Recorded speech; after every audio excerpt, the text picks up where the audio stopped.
चंद्र भगवान की जय। पवन सूत हनुमान महाराज की जय। शांति ब्रह्म एकनाथ महाराज की जय। श्री गुरु पंकट स्वामी महाराज की जय।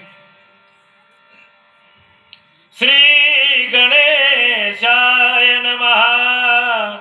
श्री प्रभु रामचंद्राय नमः। विश्वामित्रायागा प्रति श्रीराम सावध अहोरात्री। करिता सुबाहु छनोक्ती त्यासी रघुपतीने मारिले।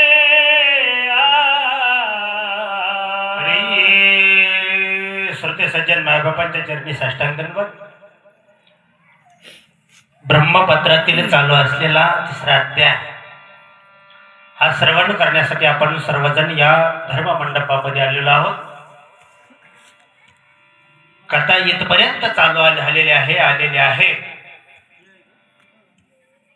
प्रभू रामचंद्राच्या हातातील मुद्रिका अंगठी पाहिली सीतेने आणि आठवण झाली तिला रामाच्या हातातली अंगठी इथपर्यंत आली आणि देहभान विसरली सीता आणि तिला प्रभू रामचंद्राच्या सर्व गोष्टी आठवण होऊ लागल्या। काय झालं असेल? वैरीनं चिंती ते मन चिंते असं आपण म्हणतो, तसं सीतेला अनेक विचार मनामध्ये आले, अनेक कल्पना सीतेच्या मनामध्ये येत आहेत। वाघाने खाल्लं, सिंहाने खाल्लं, हत्तीने मारलं नाही, असं होणं शक्य माझ्या रामाला नाही।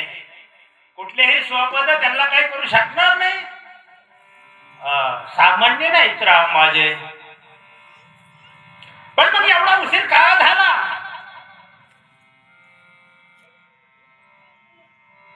गेले कित्येक दिवस मी इथं रावणाच्या इथं आलेले आहे आणि माझे राम मला सोडवायला येत नाही।